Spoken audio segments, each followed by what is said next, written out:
Hey, everybody. Welcome to our Counterpoise podcast. Today we are short one co-host. Everett's not with us today. He had some things he had to handle. But I am one of your co-hosts, Samantha Adams, and I'm joined with. She's joined with Malik Foster, another one of the co-hosts of the Counterpoise podcast. Yeah, so welcome to our podcast. I know, hopefully you've noticed some changes after our little short little hiatus. I can't talk today, but we do have some changes, such as the new time, welcome, and our branding. I hope you like it. We've asked a lot of you guys to help us pick, and this is what you guys picked, and we love it. So thank you guys for that. Another thing that we wanted to make sure that we start doing, and if you guys know of any other Black businesses, please feel free to inbox us about your Black business, and we will give you guys a shout out right here on our podcast. And so today's business is called J Griff's Designs. He does some graphic work. He actually was the creator of our logo. He does some great work, as you can see. His website is jgriffdesigns.com. That's jgriffdesigns.com. And you can also check him out on Instagram at jgriffdesigns. So there's that. So now it's time to get into the meat of it. Today we are talking about Black families and what are we doing? What are we really doing? And so I think it would just probably be best to just kind of move on through, starting from back in the day, starting from talking about the history of Black marriage, right? So, a lot of you guys know, if not all of you, a lot of you all know that during slavery, Black people were not allowed to get married. We were treated as property, stuff like that. We weren't allowed to get married. A lot of Black folks got married in secret. Hence the whole thing called jumping the broom. That was a ceremonial way of Black folks tying the knot. And so that's why, like, a lot of times if you go to Black weddings, you may see Black people jumping the broom because, like I said, they weren't allowed to get married during slavery. And, at the time, families were also separated, things like that. But after slavery, when it was legal to get married, the rate at which Black folks got married was very high. You know what I'm saying? It was really, really high. And Black families stuck together, and the way that we see how Black families are moving nowadays is very different. You know what I mean? Malik, do you want to chime in? Yeah. I want to echo your sentiments. Back in those times once it was legal, a lot of Black people would come together because I think deep down at our core, we're very family-oriented people. We like to be together in groups. I mean, even now, even though it's like more separated families, I still see some elements of that. It's just that we need to bring that core back together and normalize a stronger family structure. Yeah. So we do have, so there were, like I said, one of the traditions as far as just married, like getting married is concerned, a wedding. The ceremony is wedding, is jumping the broom. That's one of the traditions. You won't see it at all Black weddings, but you do see it at a lot. And when I say Black, I don't mean African weddings, people from Africa, because, different countries and villages and things of that nature have their own cultural and they have their own country and tribal traditions. You're talking about descendants. And some of them isn't even just tribal. Some of it's just cultural. Like you see throwing money, things like that. Like they have different things from different countries that they do, that help, that they do to celebrate, the marriage of two people. But in America, Black Americans, oftentimes when you see them get married, you see the whole jumping of the broom, just like might see Jewish people breaking the glass and screaming and saying, I'm yelling out Mazel Tov. You know what I mean? That's definitely one of the traditions of a Black wedding. Another thing, as far as marriage itself is concerned, culturally Black folks are different. So, there's gonna be different things from different relationships, different roles people play, and the way in which they play those roles. But one of the things I definitely wanted to touch on, because I feel like I would be remiss, or we would be remiss if we didn't touch on it, is the effects of slavery on relationships amongst Black folks. Back in the day, there was this thing called the Willie Lynch Papers. Some people have heard of it, some have not. And what the Willie Lynch Papers, so it's theorized, because some people don't believe the Willie Lynch Papers were real, but I do. I learned about them in college. And one of the things about so William Lynch was a slave owner from like the West Indies or something. And he came to Virginia. He came up here to Virginia. He was summoned to Virginia by another slave owner who was having a hard time with the slaves. Now, William Lynch was allegedly this really brutal slave master. And he wrote papers on how to create a slave, how to make a slave.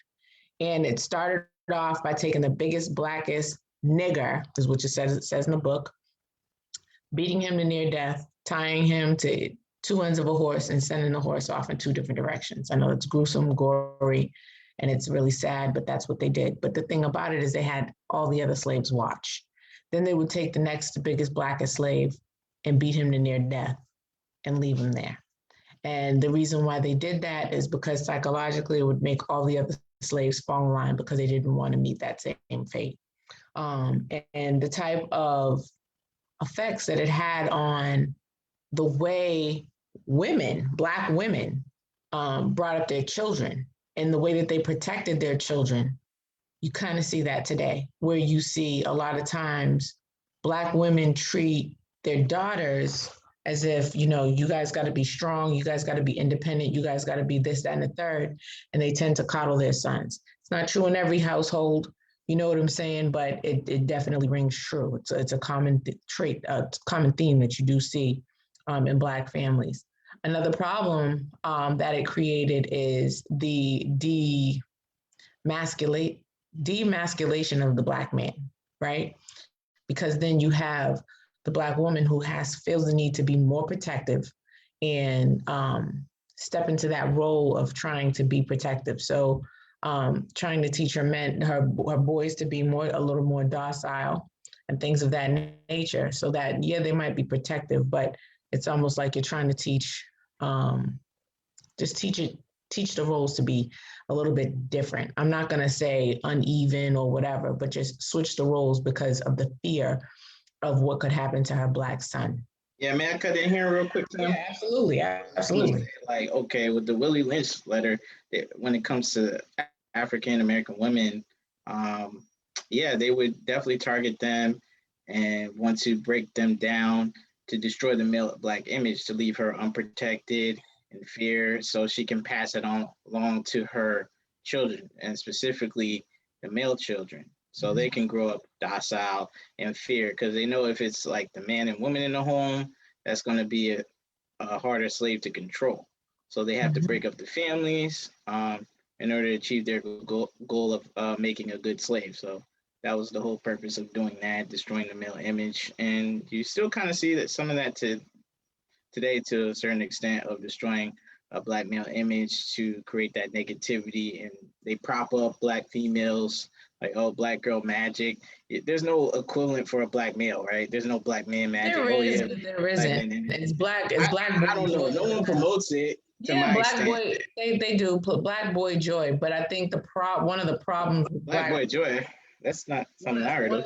One of the problems with Black boy joy is Black men don't need to be referred to as boy, because it's a racial epithet. You see what I'm saying? Like, that's what I'm saying. Like, I mean, even still, even if it's Black Boy Joy, that's not something that I think is even like in mainstream conversation, like average conversation. It is. It just isn't as much for women. So I think one thing a lot That's of what I'm times, saying. Like it's just heavily weighted. yeah, more to females. But I think a lot of The that weight though also comes from women's suffrage, and a lot of times people don't think about that, right? So like during the civil rights, movement, there was also the women's suffrage movement where women were working to get rights, and they worked along, like they kind of were carried by the movement for to get Black people their rights, you right? Because women were treated like property. White women had more power, of course, than Black women, but women were also treated like property, right? So the empowerment of women in general is, I think, also the moving force behind the whole Black girl magic thing. So I think it's like you have two driving forces when it comes to the Black woman. You have her Blackness and you have her womanhood. Whereas with the Black man, you literally just have his Blackness. So, you know what I'm saying? Because, white men have run everything since the beginning of friggin' time. So, as a result, well, not everything, but mostly everything since the beginning of time. And I think that that's one of the reasons why you see it more heavily weighted towards Black women than you do Black men. You know what I well, mean? I think personally it's more to like tear up the Black family, to tear down the Black image, because if you keep the men of the group down, like it's really easy to control the group.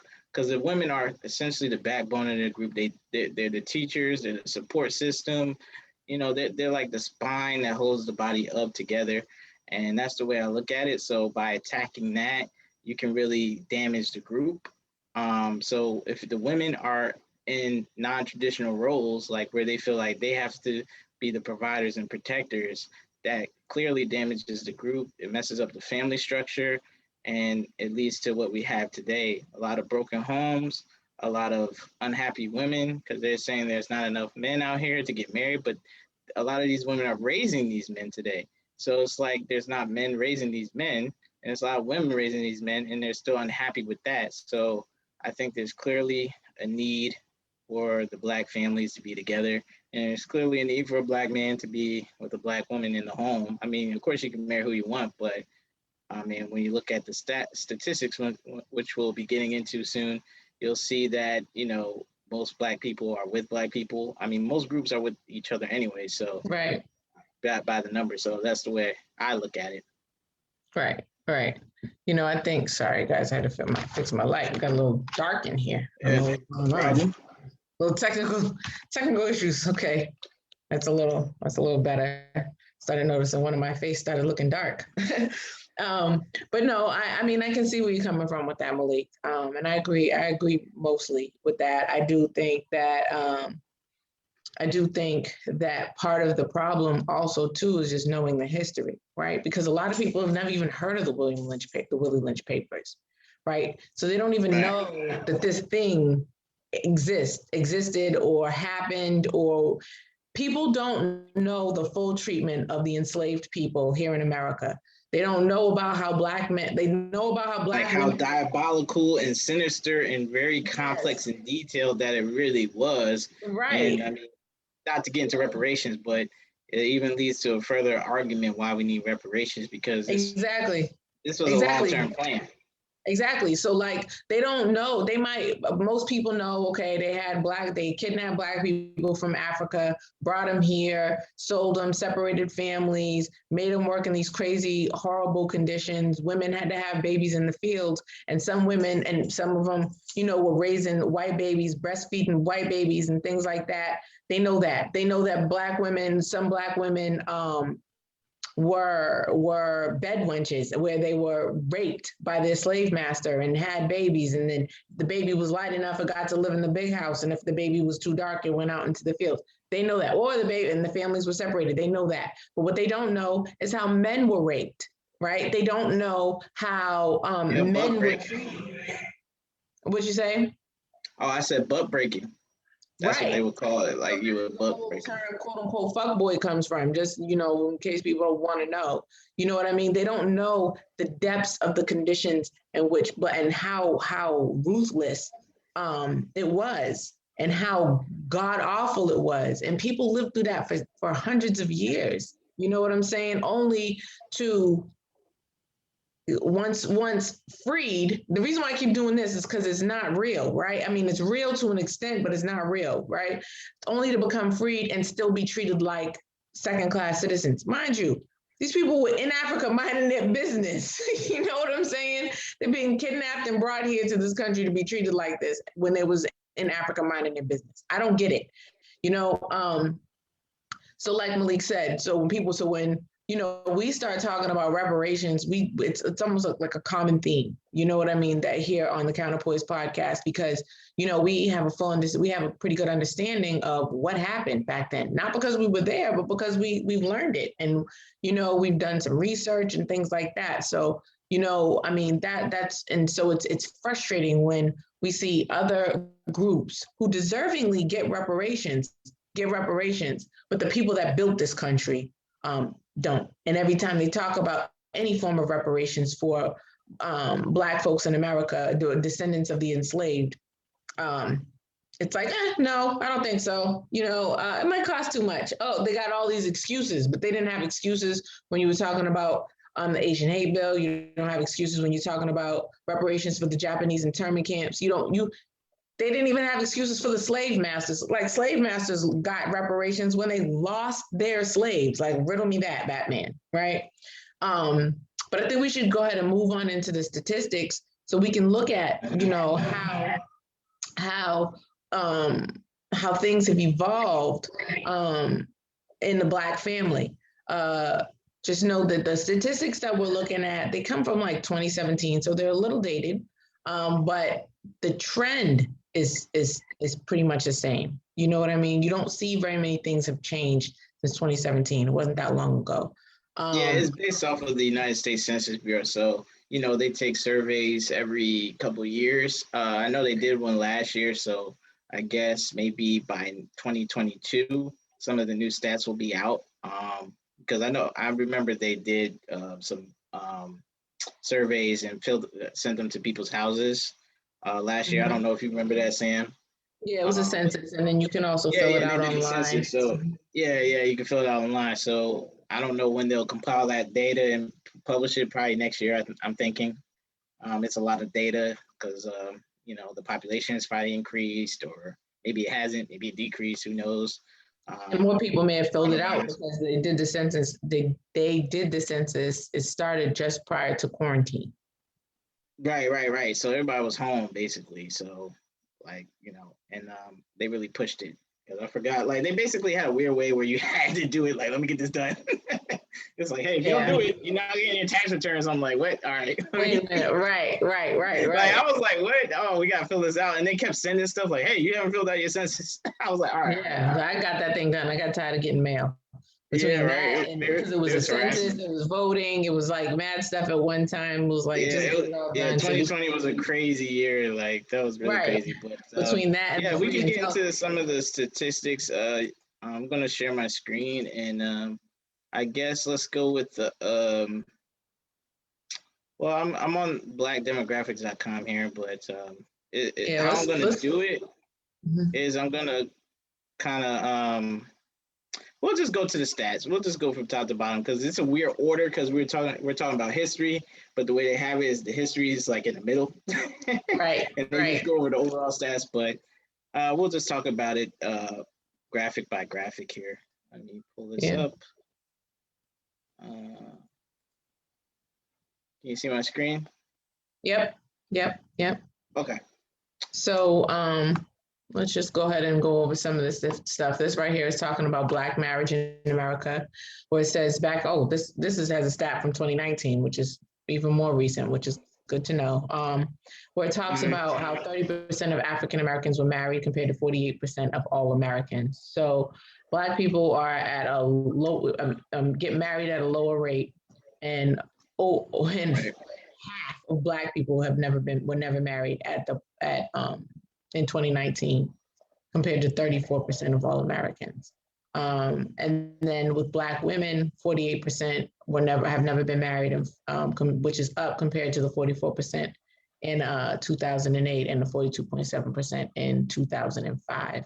I think that that's very interesting. A lot of that also has to do with the fact that with Black men, like if you look at the little demographic box in the middle where it gives a breakdown of 27% of Black women are married, whereas 33% of Black men are married, right? 48% of Black women have never been married, whereas 52% of Black men have never been married. And then 10% of Black men have been divorced, whereas 13% of Black women have been divorced. And then the other thing that, is pretty sad is the 8% of Black women that have been widowed, whereas 3% of Black men have been widowed. And that has a lot to do with not only just, the fact that women outlive men, just in general, that has nothing to do with race, but it also has a lot to do with things that happen here in our country as it relates to Black men being murdered by police, each other, things like that. And that's one of the reasons why the numbers are so much higher. And also too, yeah, it's even higher for Black women to be widowed than the national average. Yeah. And it's interesting too, because if you look, the divorce rate of all of America is 48%, right? The never married rate is way lower amongst all of America than it is amongst Black people. And the marriage rate is way higher in all of America versus, but it's interesting that it says 11% of all Americans are divorced. I know at one point it was like all marriages, 50% of marriages were ending in divorce, and it didn't really have anything to do with Black or white or green or purple. But I mean, just when you're looking at the percentage of people that have been divorced, it's pretty interesting. Yeah, but like how I put it, like we like you have to judge the group that is married, right? Right. Like so like so take Black women for example. Black women are married at 27%. So of that marriage, people, almost half of that, pretty much 50% of that is divorced. And Right. Black men, it's like, okay, like a good, 1/3 of that is divorced. So the divorce rates are pretty high. But Black women is a significant number. Mm-hmm. Like half of that, like that's pretty high. Yeah. I mean, it is pretty high. And then, when you're going back and you're looking at the Willie Lynch papers and you know that women are raising up their sons one way and their daughters another, it kind of speaks to these types of statistics, right? Because then what happens is these people get into relationships and the woman can have a tendency to emasculate the men, right? Not necessarily just because of being a breadwinner, making more money than her husband, but it's not just about that. It's about the behavior, the way that they treat one another, right? And I think that right there is the bigger issue, right? Because we've done podcasts on, some men and their insecurities as it relates to being with a woman who makes more money. We've talked about how, the Black woman is the most educated woman in the country, and how, typically they've been making a lot of money. Black women are winning, but they're still not making more money than Black men, but they are winning. They're on the rise. But the problem is what happens behind closed doors. How are these women treating these men, and vice versa, right? How are these men treating these women? Because it's it becomes a struggle. What did you say? I was saying it's okay. I was saying it becomes a struggle between the two because it's like a power struggle, right? Because women are raised to be a particular way and men are raised to be a particular way. And the problem is it becomes more of a fight for power, I guess, than it does partnership. I was gonna say something. See, Sam, I was thinking like even though we didn't plan this on the itinerary or anything during prep, I was thinking like maybe it would be good to show the incomes because I know some people always think like, okay, black women are doing just fine by themselves. They can do whatever by themselves. They're independent. But maybe if they see the average numbers of the black incomes, maybe they'll realize, look, maybe we should really um, push more for black families because, you know, I know this kind of goes into dating, but even when you're just talking to some women from a man's perspective, from my perspective, you'll hear them like, "Oh, I don't want kids. I don't want a family. I don't want to be married." Like it's like wow. Like okay, I know you don't want kids, but don't you want to at least get married? Yeah, Because I I mean, mean, go I ahead, I'm just know sorry. like with my grandparents situation, like I could just only imagine if my grandmother was married to my grandfather, like that would just be very depressing. Malik, one thing we haven't touched on is that aspect of marriage. Back in the day, It really comes to play in your later years, like maybe when you're young, it early does. 30s, maybe early 40s, but once you're I 50, 60, 70, yeah, you're gonna be you thankful want you're to be married. with somebody, right? I think, and I don't Yeah, think it'll hurt to pull up the economics and see what the different rates are. I mean, the different the pay scales are for incomes. black people versus. Yeah, because it says popular subjects. It has economics. Might as well click on it and see what it has to offer. But while you're Yep. doing that, I was going to say one of the things that a lot of times, because you just touched on something I think is really Yeah, important as it yeah, relates let to me pull black that up while marriage. you're talking. Yeah, as it relates to black marriage is sticking together. There's a lot of relationships that black men and women have been in Incomes. for a million years, right? But what you don't hear about is the toxicity of those relationships, whether or not they should have left, whether or not they should have stayed. But the thing is, a lot of times in those circumstances, Yeah, I'll they do would that while you're. okay, they would stick together, even if Mm-hmm. they were in abusive relationships. If he could be cheating his ass off, got kids all over the goddamn place. Excuse my language.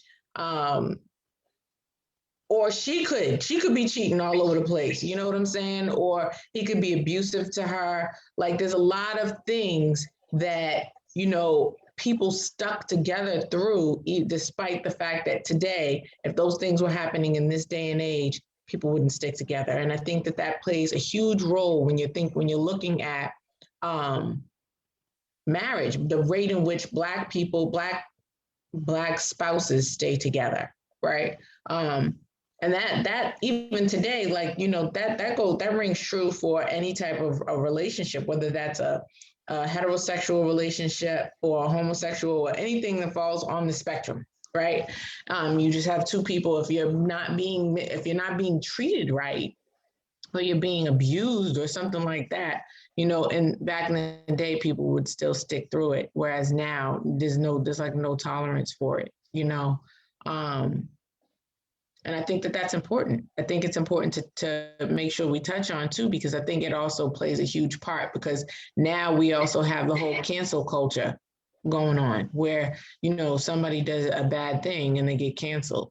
Um, I don't know if I fully agree with the cancel culture, but I get it because I definitely have canceled a person or two. You know what I'm saying? But people still have Yeah. to walk on the earth, and there should also be room for growth and mistakes and learning and becoming a better person.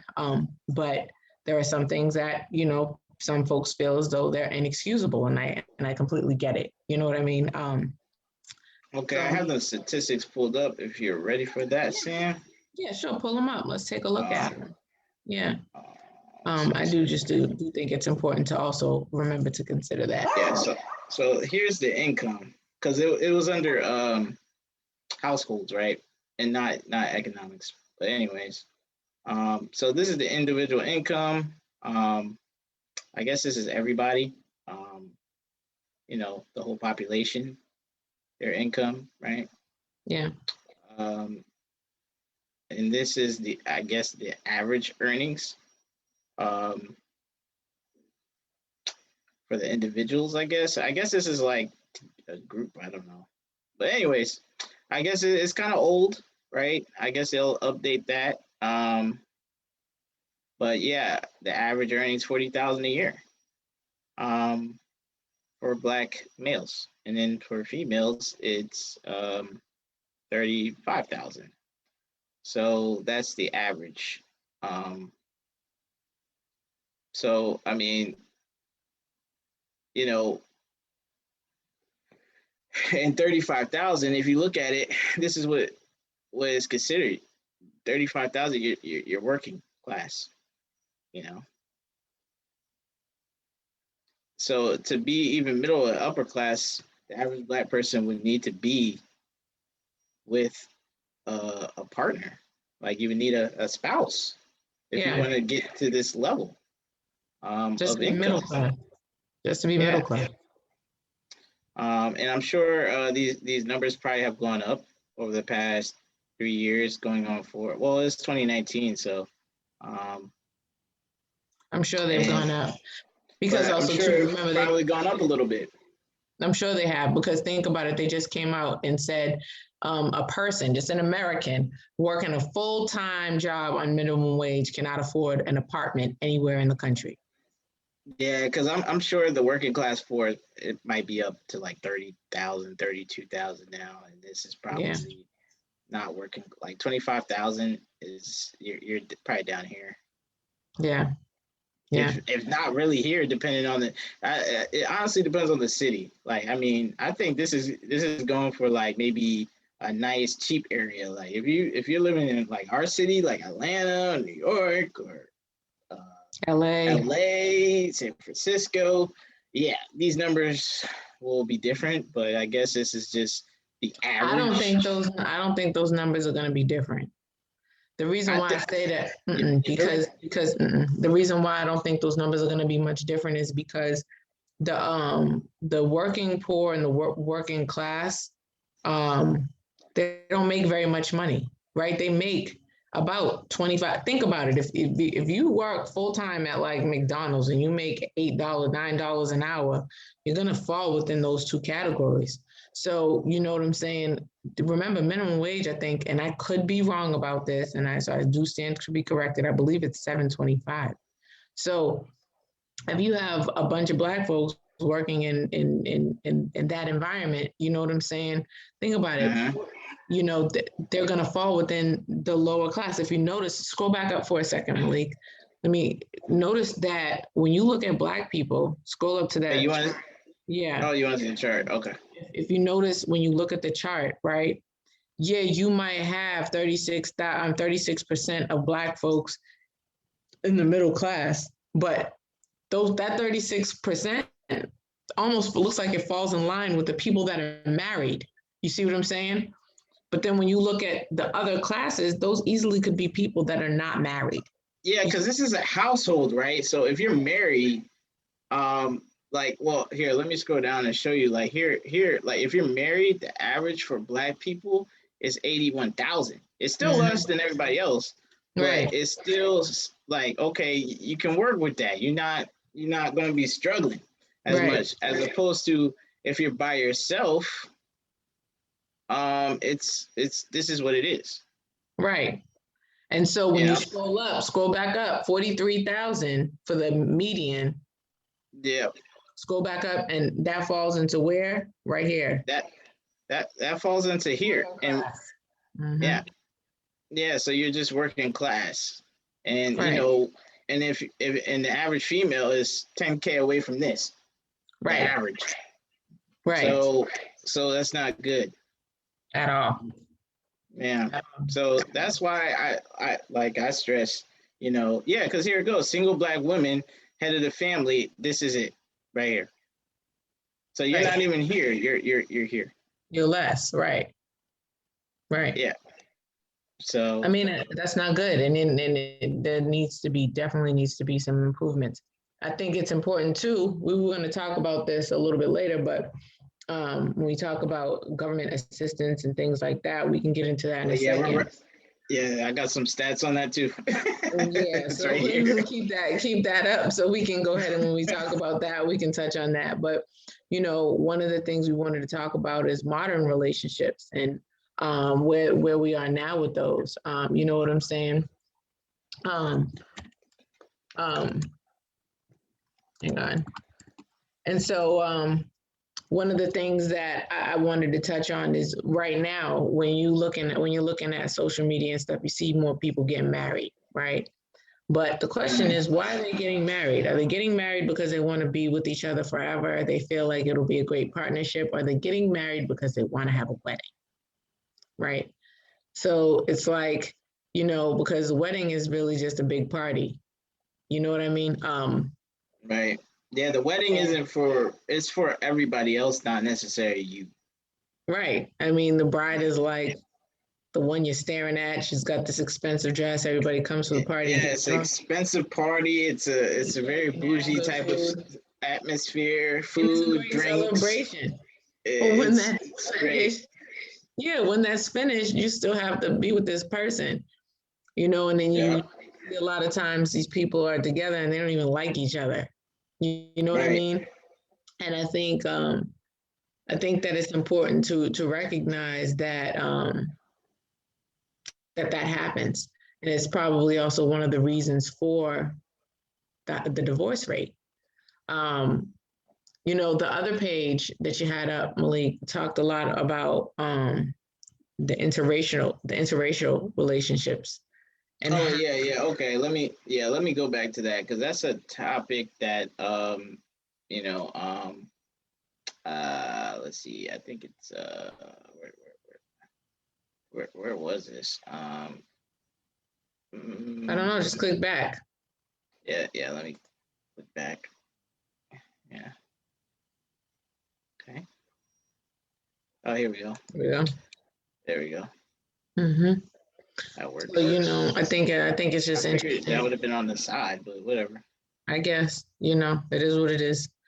Let's go into that, because that's a thing that a lot of I hate to say, a lot of Black women will say, like, why is all the Black men marrying Black women? So scroll up a little bit. Let's look at the first one. Let's look at Okay, that's the best stats right there. Yeah, so who Black men married? 85% of Black men have a Black wife. 93% of Black women have a Black husband. 9% of Black men have a white spouse, whereas 4% have a white spouse, of women have a white spouse. 3% of Black men have a Hispanic spouse, have a Hispanic spouse, whereas, what is that? 2% of Black women have a Hispanic spouse. And this is all in 2017. So these demographics have certainly changed. Yeah, these have probably changed. I mean, hopefully have gotten better for both sides. I'm not gonna say better or worse, but I'm sure that they've changed. You know what I'm saying? Yeah, the numbers have changed, but I mean, I think this is something to look at, Yeah, but I do think that there's been a huge campaign for Black love and loving and protecting Black women and Black men. Us protecting each other. I do believe that movement has, gone hand in hand with the whole Black Lives Matter movement. And, it's just an interesting thing that I've noticed, and I could be totally wrong, but I noticed I started seeing more Black solidarity after the Black Panther came out. You know what I mean? Because remember how big that movie was all over the world. And I started seeing more Black solidarity. Then after that, you start seeing more Black businesses, especially during the pandemic, during quarantine, where people were like, all right, it's time for me to go ahead and start that business. Yeah, because I think the pandemic really kicked a lot of people in the rear and said, like, you either rely on the government or you try to start your own business, start hustling. So, I mean, I think that's the two ends of the spectrum. People either went with the government, like, oh, I need some help, unemployment, government assistance, or you're like, all right, let me start this business, let me hustle, let me grind so I can survive. So I think those are the two things that really came out of the pandemic for Black people. Yeah, economically. And I think as it relates to relationships, I think with us fighting together, we Black folks have shared trauma. Not necessarily individually, but just culturally, we have shared trauma. And I think going through all of the things that we've been going through, especially during quarantine, where everything is so in your face, as it related to George Floyd and Breonna Taylor and all those people, there's a lot of people, you know what I mean? Like, I'm not going to sit here and read the whole list, but with all of those lives that were lost by the hands of police or vigilantes, I think that it's important to recognize that I think that it's brought Black people together more. and is made more like, I know there's an actor, what's his last name? I'm gonna tell you right now. His first name is Christian. I want to say his last name is Keys, but I don't want to lie to you.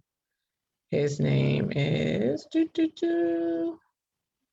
he's one of Tyler Perry's. He's been on several Tyler Perry plays, and Christian Keys. The thing about Christian Keys, I know that in the heart of with the protests, when people were going out and protesting and things, he had made a comment about loving Black women, and some random lady minding his business told him, "Oh, I think you meant women." He's like, "No, I said what I said." You know what I mean? There have been several people that make these comments about loving Black women, and then somebody feel the need to come out and try to correct them when they know well aware of what they said and they meant what they meant. And it's like, why can't you allow, if a gay man came out and said, "I love men," you're not gonna correct them and say, "Oh, you mean men and women." No, he said what he said. You know what I'm saying? And he's allowed to love what he loves, right? So why is it hard for Black men to be able to love what they love, right? And when I say that, I don't say it like, I'm against interracial dating and things like that, or interracial marriage, because I'm absolutely. Sam, I think that's a double standard. It's just like, I think the root of that issue is a lot of it stems from, I hate to say it, bitter people who wish Black men did exactly what they wanted them to do. Right? Okay. It's a controlling thing. Like, why are you not marrying us? Like, okay, maybe you're not doing things the way he wants them to be done, and the other ladies are. Like, okay, I mean, dare I say it, some women have to work for their man. I mean, work for their husbands. Like, you got to earn it, sometimes. Like, just like a man has to earn you as his wife, he has to support you, take care of you, do all the other things that you would like for him to do. As a man, you got to do the same thing as a lady. Because, I mean, as you can see, based off the statistics we're looking at, a Black man is able to double up and marry, I guess, the white counterparts, right? And other groups. So, like, they're getting married, what was this, 9 plus 3, 15% outside of Black women. And y'all guys are only doing 7. So they're doubling you up outside of the group, right? So that means, and also 400, almost 500,000, there's almost 500,000 more Black men, I guess, in 2017 that are married not too long ago, 4 years ago, were married more. I don't know if that gap has closed some, but that's a lot. Like, considering that there's more Black women than there are Black men. So that's a lot, that 500,000 more are married than Black women. That's pretty bad, considering there's more women. So you would think like more Black women would actually be married outside of their race, and more Black women would be married, period. So that's weird numbers, when I'm looking at it. So, I mean, there must be something Black women are doing wrong, is what I'm saying. I don't know what it is. I don't know if it's necessarily Black women are doing something wrong. I think a lot of it has to do with just not being on the same page, right? Because I do think there are more Black women. Black women, we support our Black men, period, right? And that's what many Black women want. When they think of a family, they think of a family with somebody that looks like them, someone that understands their struggle on some level. They look for that, but it doesn't necessarily mean they can't find that in somebody else that's not necessarily Black, but that's just where they're focused. I mean, I have one of my best friends is married to a Jewish man, and they have a beautiful relationship. You know what I'm saying? But then my grandmother was biracial. My stepmother's biracial. So, I mean, I get it. Where my grandfathers were Black, and my great grandmother was white. She was from Ireland, off the boat, and my great grandfather was, Black American. Same thing with my stepmother's parents. Her father was Black and her mother's white. So, I mean, I do believe that people are going to love who they love. I don't see anything wrong with that. I don't see anything wrong with interracial marriages or relationships or anything like that. But I do believe that it becomes a problem when Black men say, and Black women, because there's honestly a new wave of Black women that have the same attitude as Black men, where they say they won't date or won't marry somebody of their same race.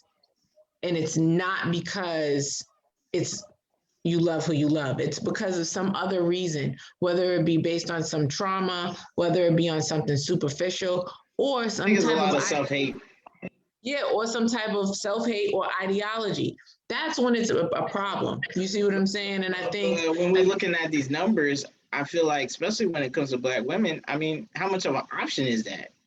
I mean, hopefully, maybe the gap's gotten different. Maybe it's not 90%, 93%, maybe it's 89%. But outside of the Black man, you only have a 7% chance of getting married outside of I don't think it's having a 7% chance. I think it's the chance that you give, right? So like you can have a 100 Black women and you can have 100 white men, and maybe 10 of those white men are attracted to 10 of those Black women, but the Black women are not. But traditionally, Sam, I mean, a man is the one that let me finish chooses what you I'm as a saying. wife. Right, but hold on, let me finish what I'm saying. But she's not giving him a chance though. You see what I'm saying? So he can choose her all day, but if she's not giving him a chance, then it's not gonna turn into anything. You see what I'm saying? Because it's like, that's not what I want. I don't want to be with Jack. You know what I'm saying? I want to be with Rashad. You see what I'm saying? So it's like she's not interested in giving him even a chance to see if that's a road that she wants to travel. But then you have some Black women who are like, I'm done with Black men.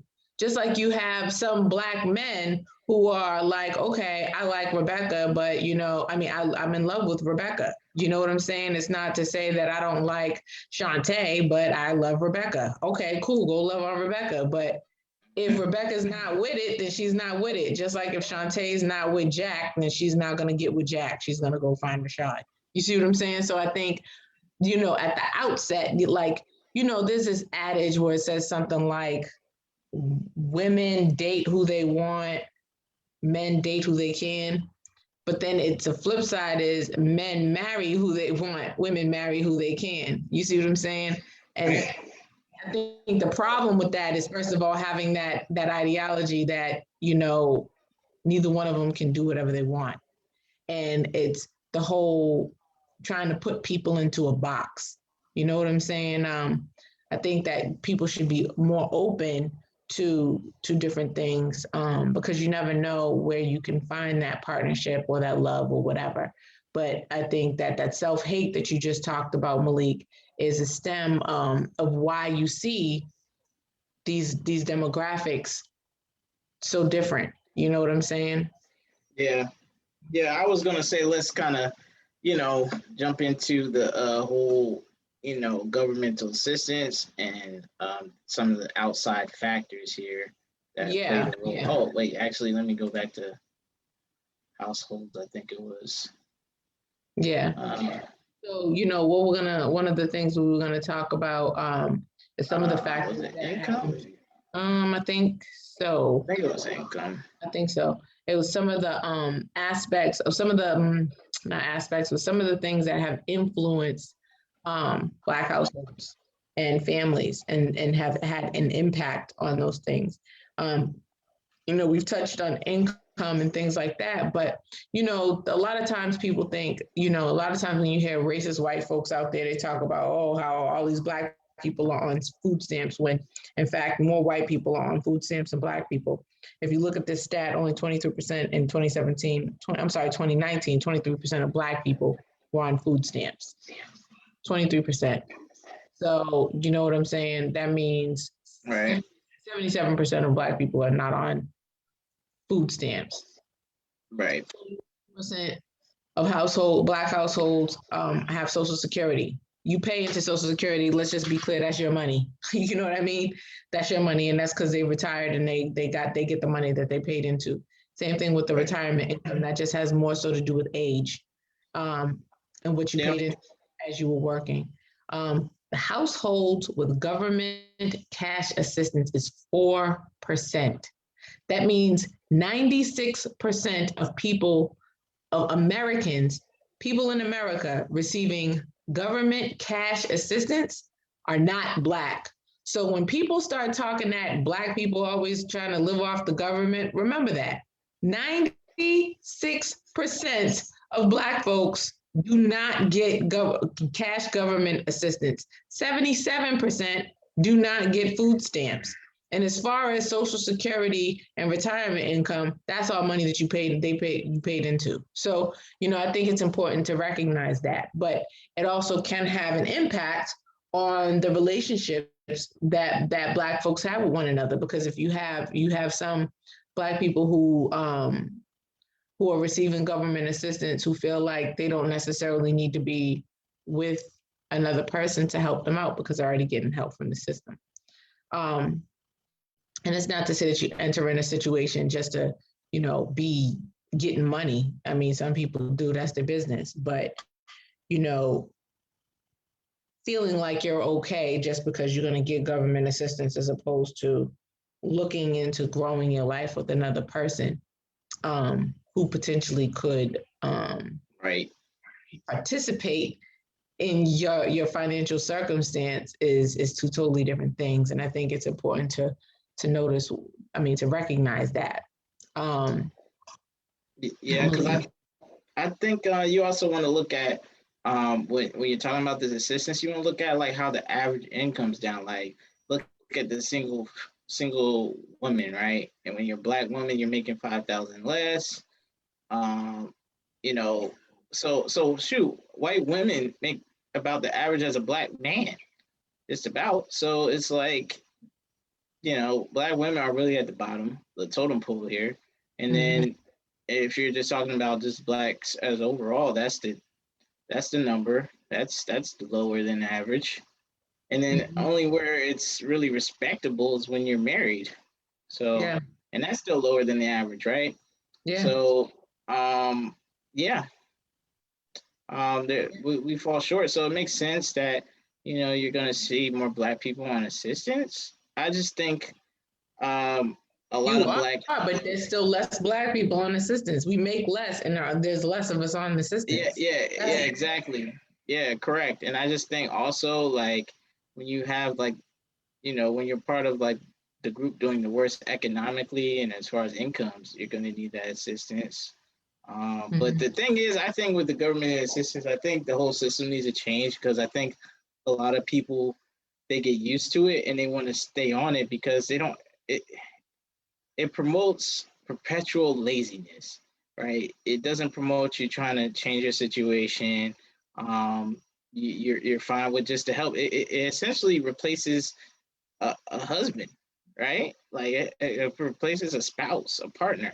Because I think that hold on though. I think that it's important to recognize that this the chart doesn't give a breakdown as to whether men or women receive more assistance. And it doesn't. I don't think it breaks that down. Nope. Yeah. Wait, let me see. No, I don't see it. Yeah, wait. Black married couples more than. Household. Yeah, it just says twice. Yeah. Yeah, it doesn't. It's talking about more about money. It doesn't really talk about. You all right over there, Malik? Yeah, I just dropped something, but it's okay. Yeah, it's not right. It doesn't get into as far as who receive government assistance and how who gets more, whether more women get government assistance or more men.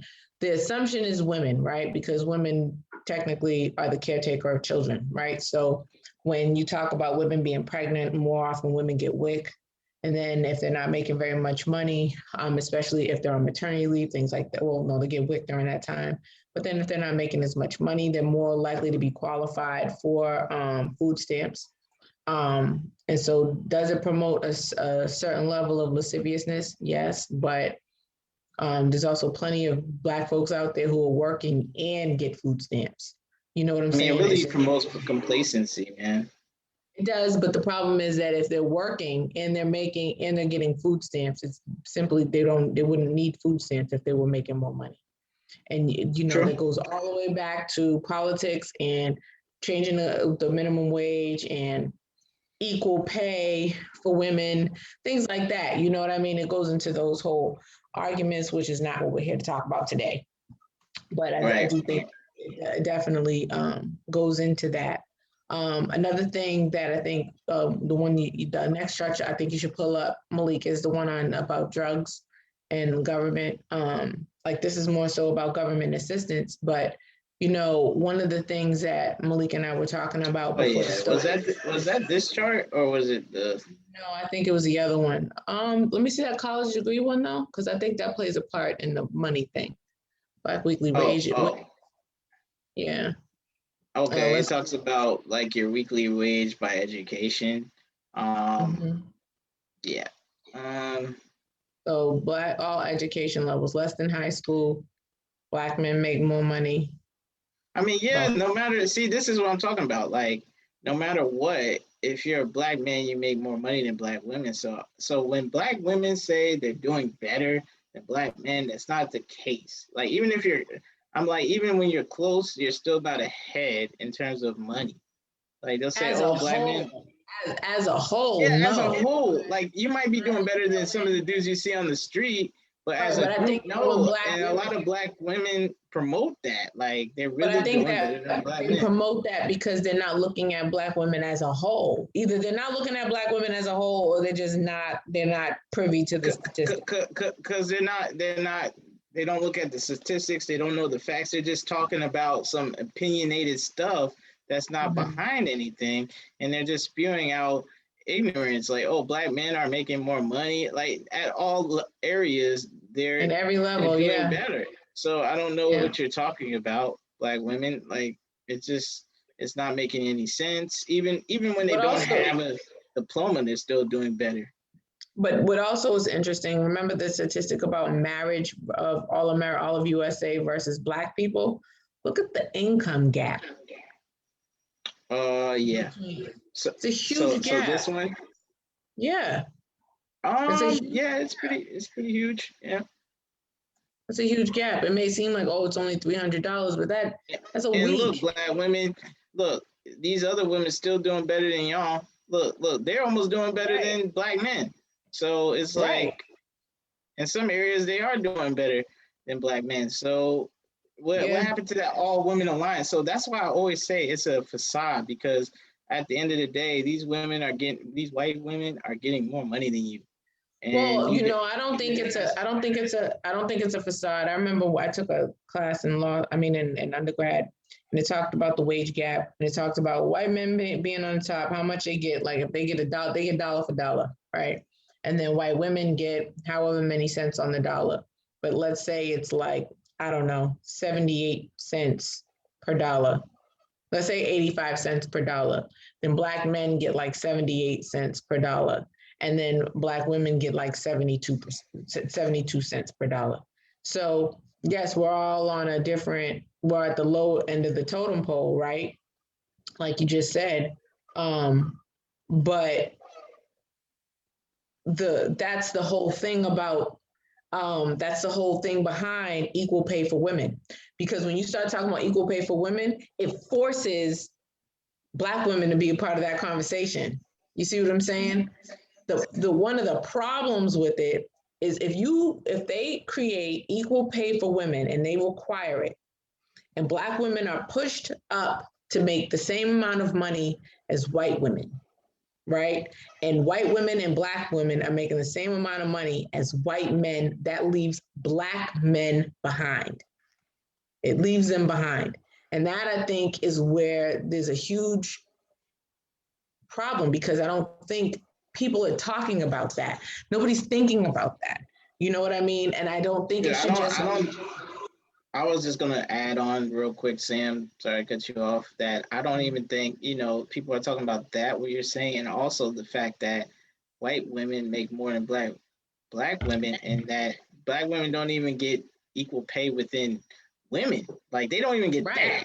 Like I right. understand, okay, not getting like okay, you're not getting the same as a man because men run the companies, the corporations, and businesses usually. So okay, I can see that, but you're not even getting paid the same as much as your other female counterparts. So Right. that's wild to me because these women are competing with black men, right? Based off the Right. numbers. And if you got what they got, you can make the argument like, yeah, we're doing good or maybe better than y'all. You can make the argument, but as it stands now, that argument is not valid.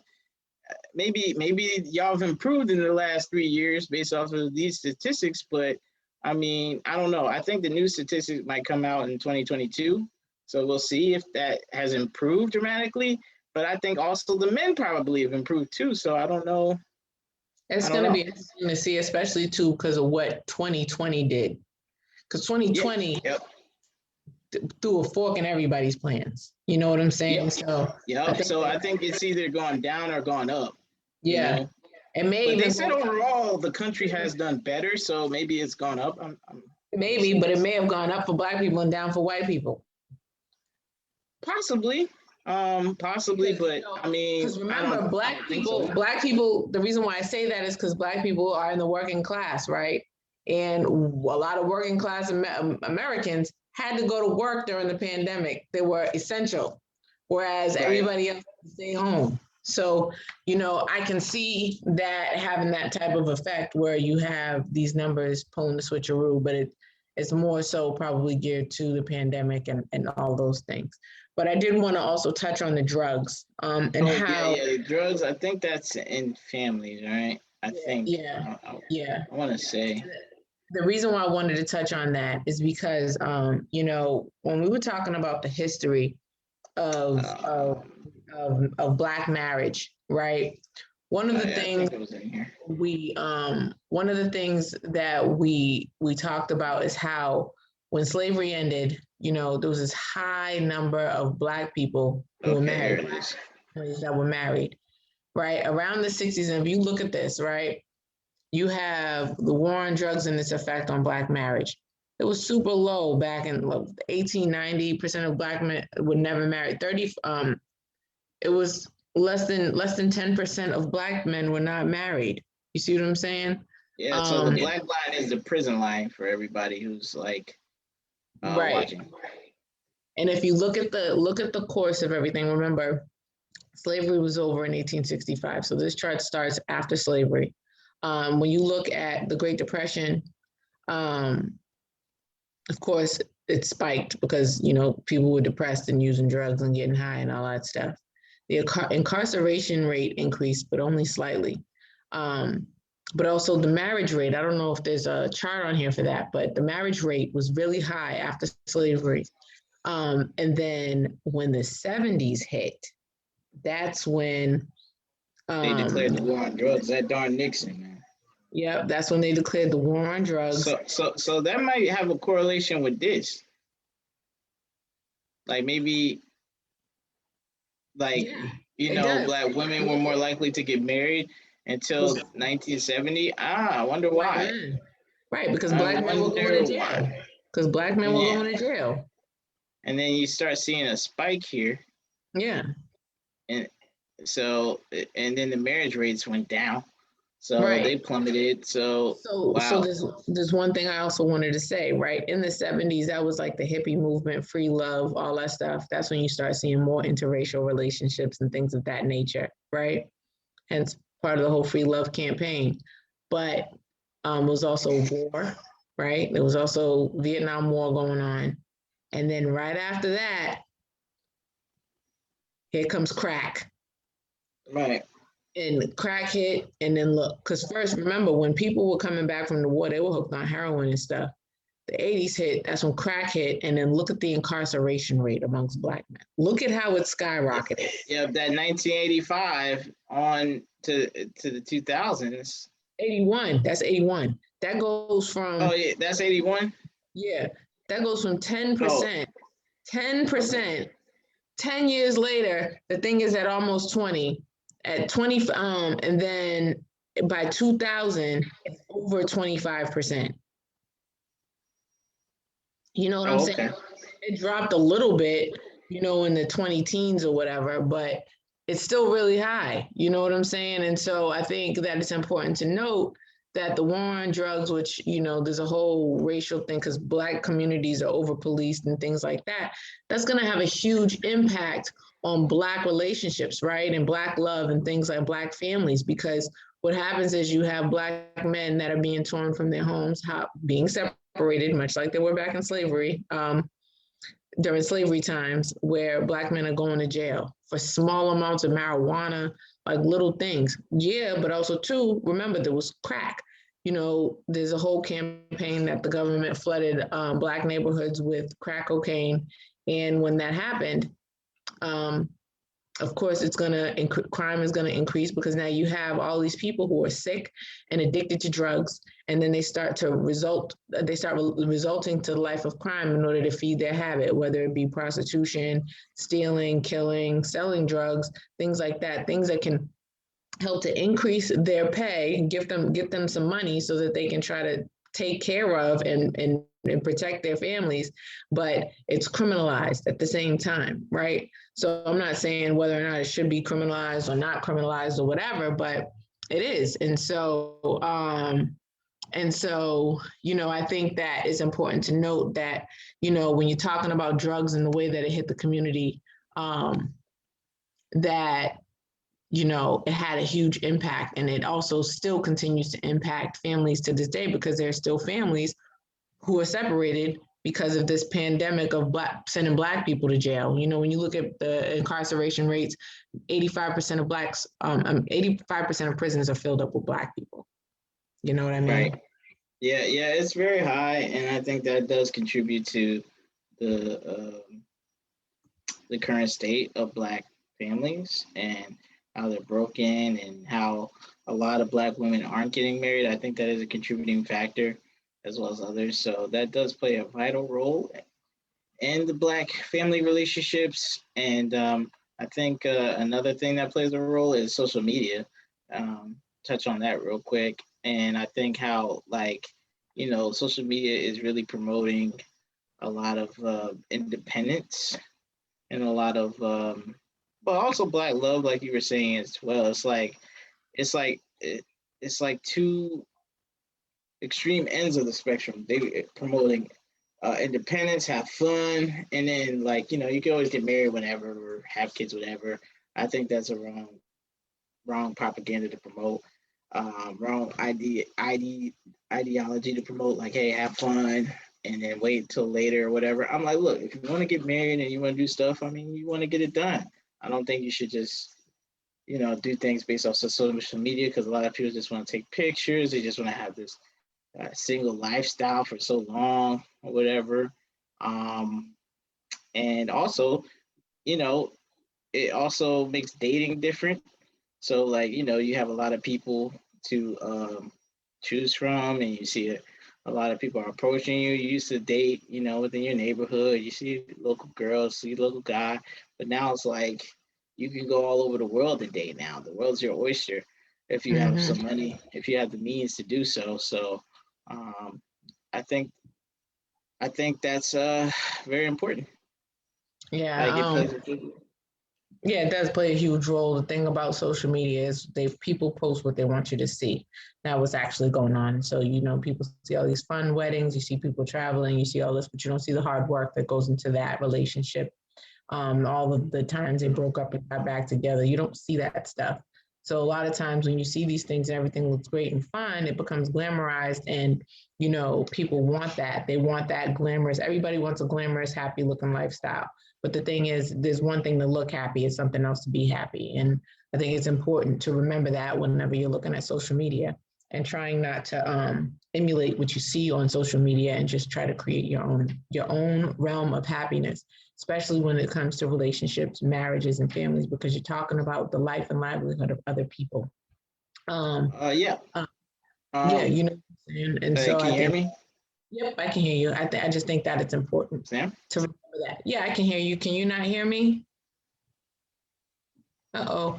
Looks like we might be having some technical Oh, difficulties. I'm back. Okay, I don't know. My something knocked out my internet real quick. Oh, okay. But no, I could hear my you. connection is unstable.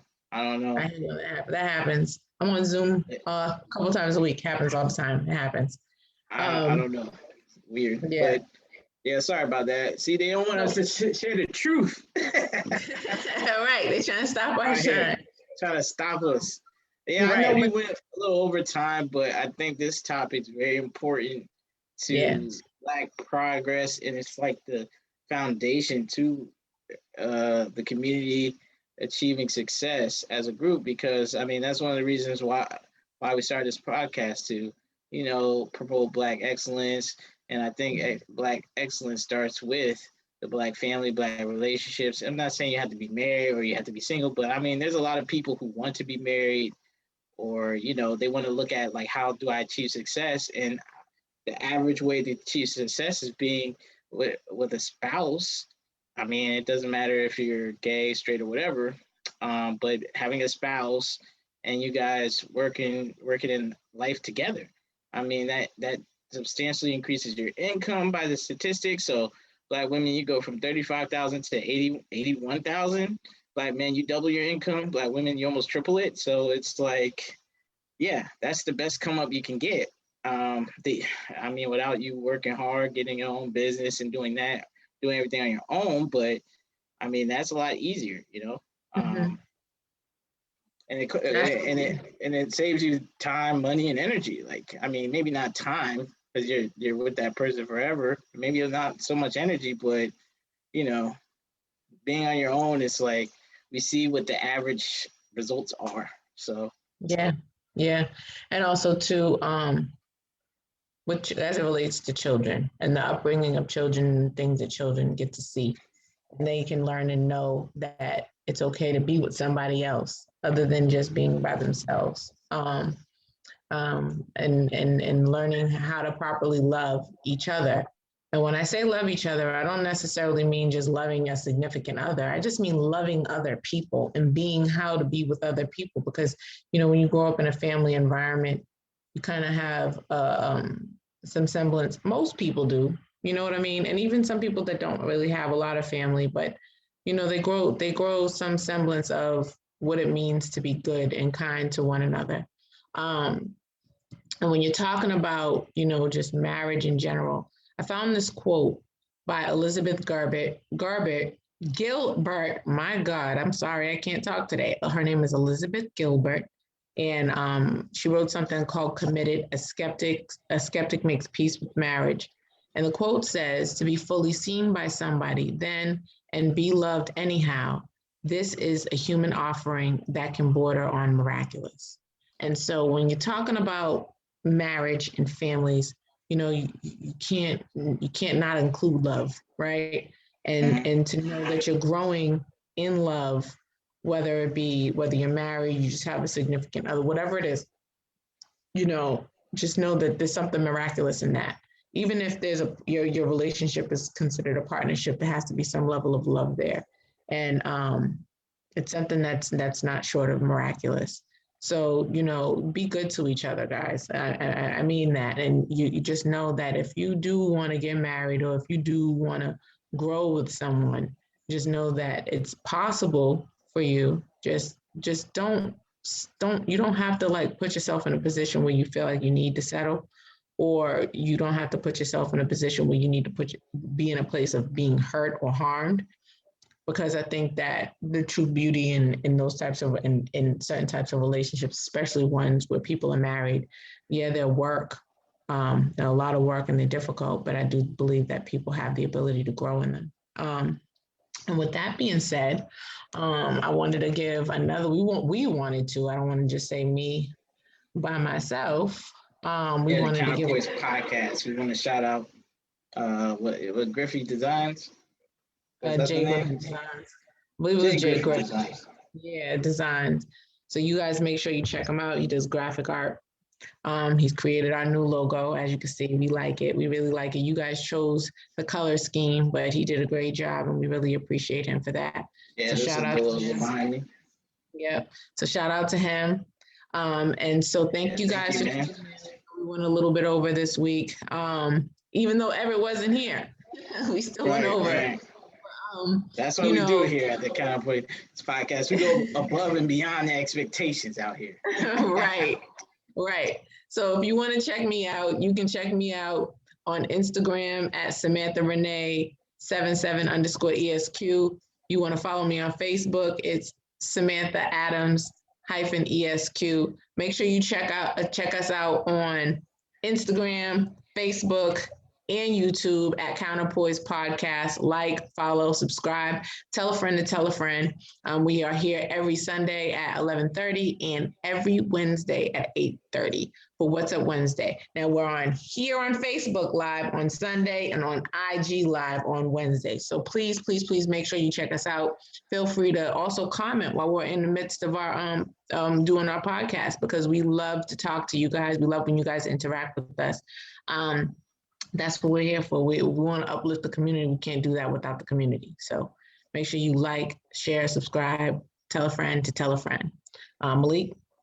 Yeah, I echo my co-host's sentiments of, we're trying to help the community. We're all we got here. We're just trying to figure out ways to look at the problems, possibly come up with some solutions, and just give people some of the facts and that perspective from our understanding of things from Black professional standpoint. Because we're both attorneys here, and Everett as well, the third co-host who's absent today, but he should be back next week. So that's it. You guys can follow me at Malik M. Foster on Facebook, Twitter, Instagram, all that good stuff. Follow the Counterpoise Podcast on Facebook and Instagram and YouTube as well. So like, comment, share with us. And if you have a Black business you want to be highlighted next week, let us know, put in the comments. You can DM us, whatever you need to do. And we appreciate you. I'll take us home. Yep. Hey.